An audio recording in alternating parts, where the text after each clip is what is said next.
Usual pen tests do not bring much value, but I am here to show you and to tell you a story how it can be different. Let's skip who am I and let's talk about more interesting stuff.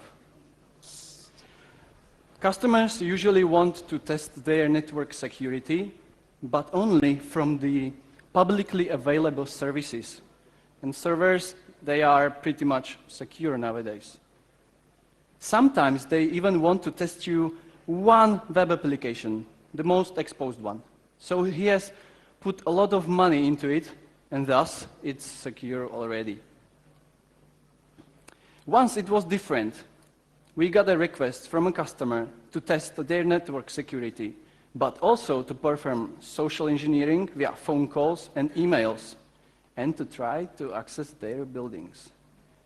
So we started with a network scan. We identified an instance of OwnCloud server. Who knows OwnCloud? Thank you. This customer used OwnCloud to share files with their external partners. It's a better solution than using RapidShare. The way how I like to hack these services is to guess password, by guessing passwords. It's easy to set up, it's fast, it's efficient. But I didn't have logins. Luckily, we found a zero-day vulnerability in one of those plugins that were installed in OwnCloud. This plugin leaked currently online users. So even to the unauthenticated user. So that's the bug.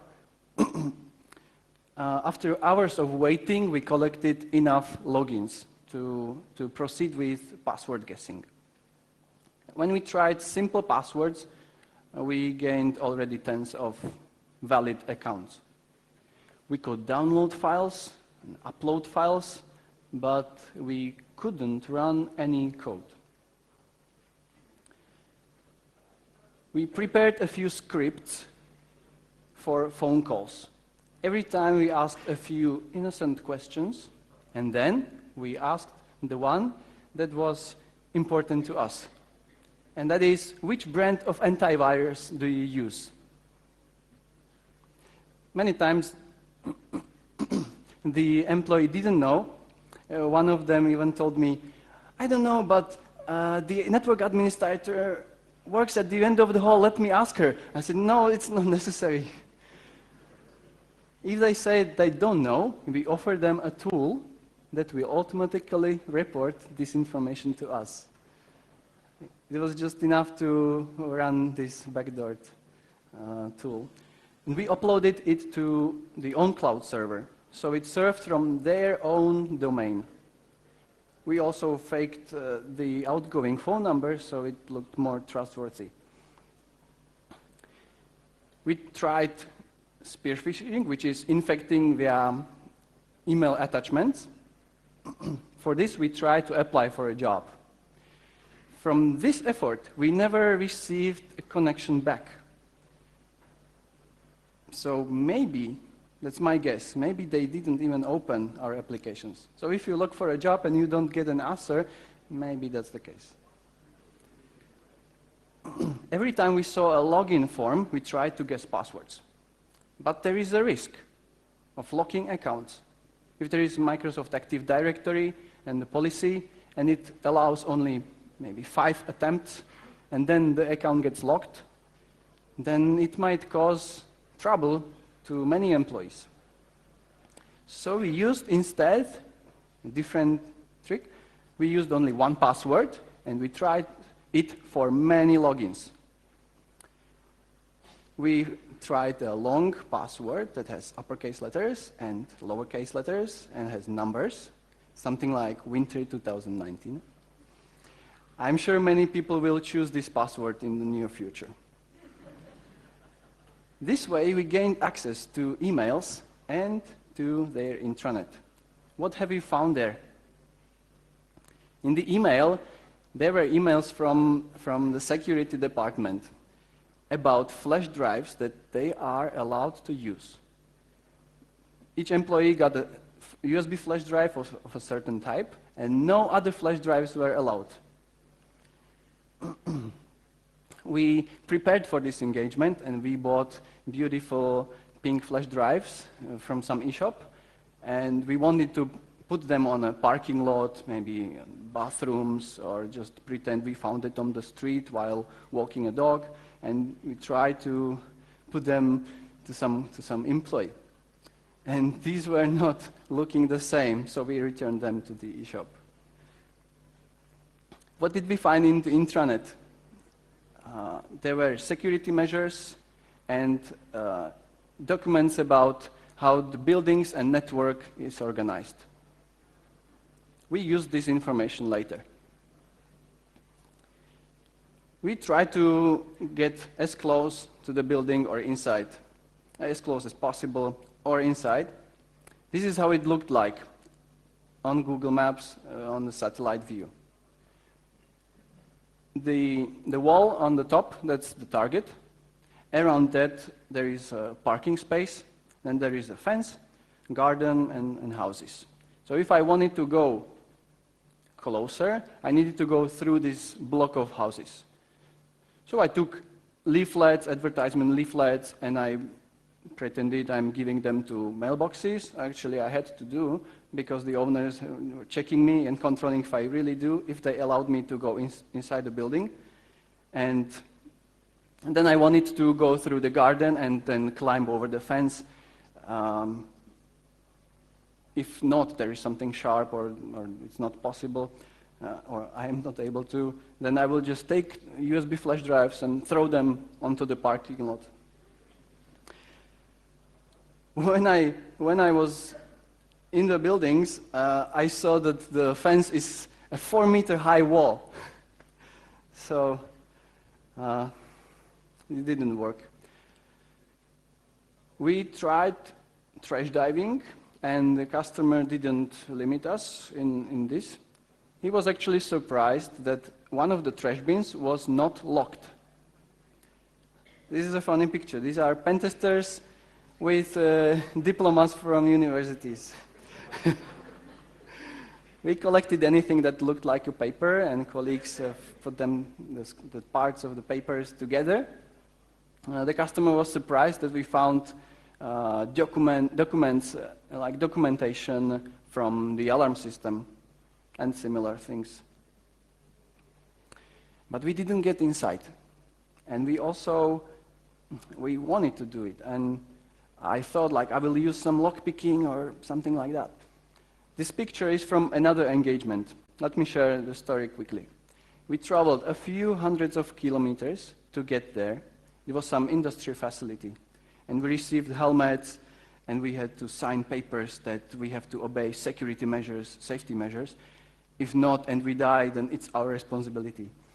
And we waited for some part of this facility to shut down so that we can proceed and to actually try something. And I wanted to use this time, so I wanted to check the locks that are on the doors, so that next time maybe I will prepare some special lockpicks or something like that. The workers there, they didn't like us, so they took it differently. They went outside, like more than 10 of them. They went outside and they locked the door twice and said, "Show us what you got." So I humbly prayed and I tried to open the lock, and actually did. It was not a secure lock, now I know. And suddenly we were allowed, or we would be allowed, or be capable of doing anything there if we came at a time when there is no one. So it changed their perception. When we were there, we were allowed to touch only one optical port, nothing else. And suddenly, if we came at a different time, we could just go to the controlling computer that controls everything.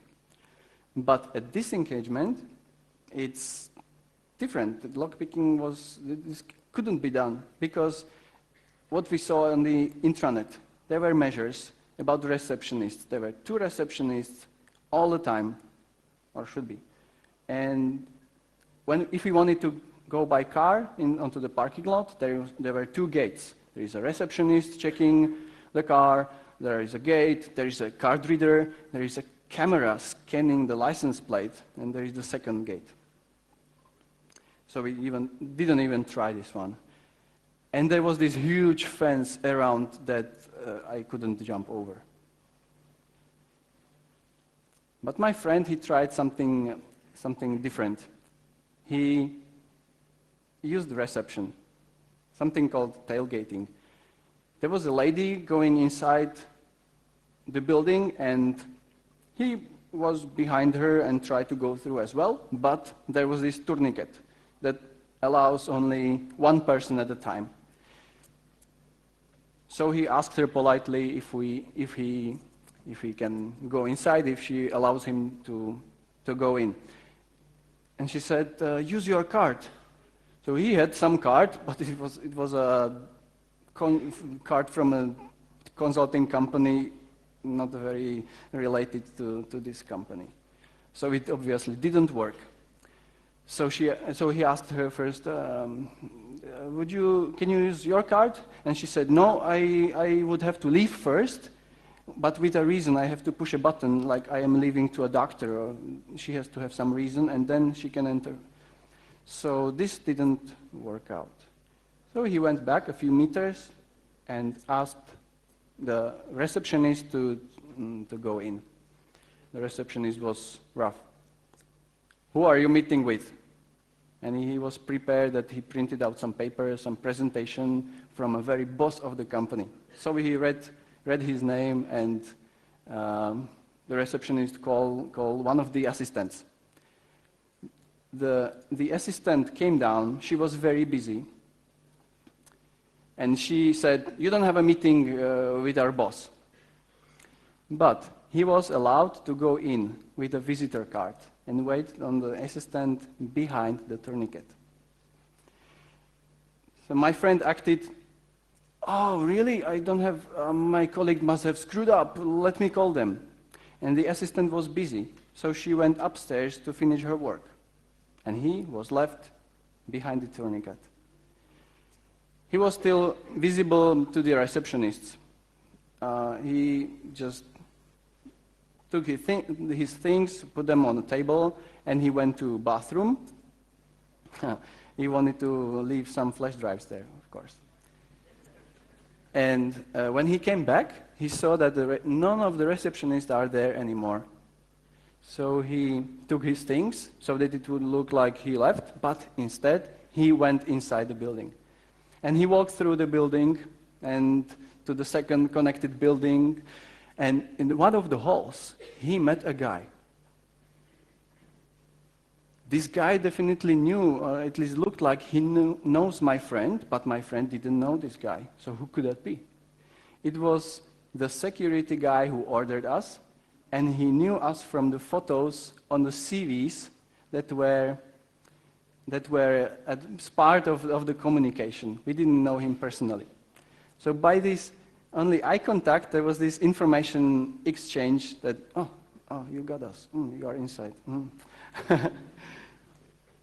We wanted to give the customer the answer, what could an attacker without skills achieve, like if we can go inside, or with IT skills and he can be prepared and know which flash drives are used. To sum what we achieved, we had access to own cloud, but we couldn't run any code. We could only upload and download files. Then we had access to personal computers of the employees, and we could pivot to the servers. We got access to the building as well. But most importantly, we gained a customer who was happy with the results, and he ordered us again. In this case, the customer knew what he wanted. He specified it very clearly and very well in the document. He specified a broad scope of the test. And if we wanted to even broaden it more, he didn't stop us. This way, we could give him more accurate information about the security there. Thank you for your attention.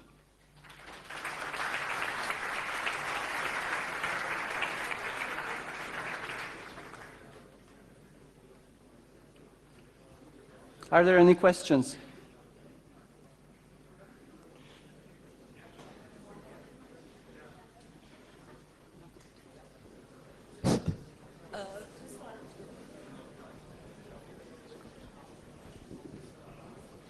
Hi.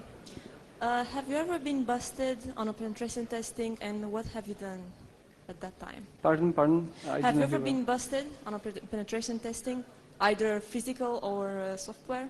No, we were too... Well, actually, we stopped before we got busted because we had only a limited number of faces that we could use, only the team, and we didn't want to... we wanted to reuse us. Okay, So we were walking with a dog, but if it looked like not very innocent, then we didn't do it. Thank you. Yes?